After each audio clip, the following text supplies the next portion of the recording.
Hi everyone, welcome back to my channel నేటి మగువ. ఈ రోజు స్పెషల్ కందతో పులుసు చేద్దాం. అది చేసేది మా మమ్మీ. So surprise.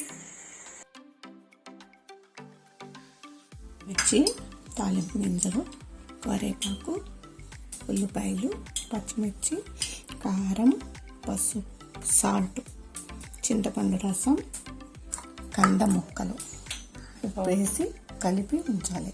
ఓకే, బండిలో ఆయిల్ వేసుకొని ఒక స్పూన్ ఆయిల్ వేసుకొని పోపు గింజలు వేసుకోవాలి. ఎండుమిర్చి, కరివేపాకు,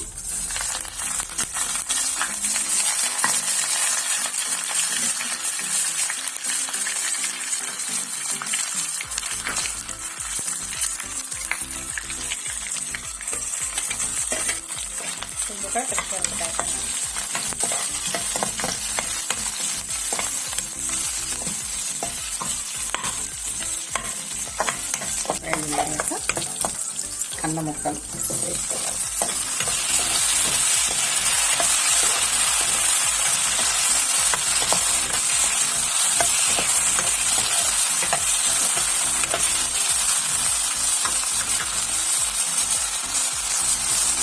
సాల్ట్, పసుపు వేసాము.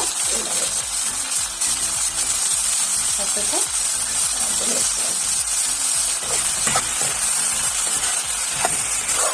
కారం వేసి సరిపడా కారం,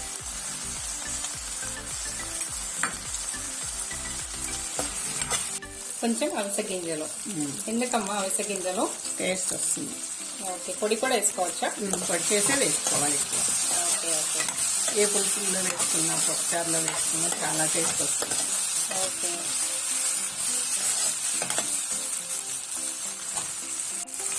చింతపండు రసం తగినంత. ఓకే,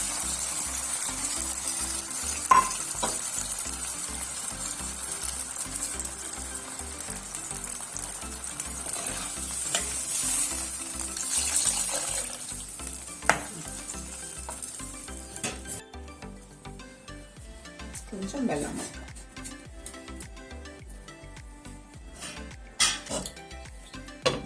ఓ 10 నిమిషాలు మగ్గనివ్వాలా?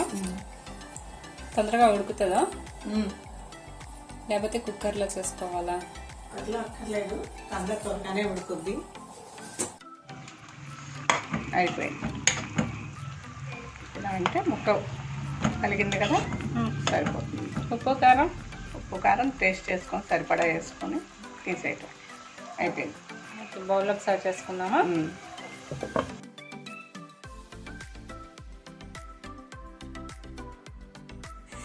పూర్వము కందకలేని దురద కత్తిపీటకెందుకు అనేవాళ్ళు. కంద కోసేటప్పుడు చేతులు దురద రావచ్చు. అది ఎలాంటి టిప్స్, ప్రికాషన్స్ తీసుకోవాలో ఇప్పుడు మా అమ్మగారిని అడుగుదాము. అమ్మ కోసేటప్పుడు కోసే ముక్కలప్పుడు దురద వస్తుంది. దానికి ఆయిల్ కానీ సాల్ట్ కానీ వేసుకుని చేతులు రుద్దుకోవాలి. కోసిన ముక్కలు కూడా నల్లపడతాయి. నల్లపడకుండా ఉండటానికి వాటర్లో సాల్ట్ వేసి ఈ ముక్కలు అందులో వేస్తే మనం ఎలా కోసుకున్నామో ముక్కలు అలా ఉంటాయి, నల్లపడకుండా. మీరు ఈ కంద పులుసు ట్రై చేసి ఎలా ఉందో తెలియచేయగలరు. Please like, share and subscribe my channel. Thanks for watching my video.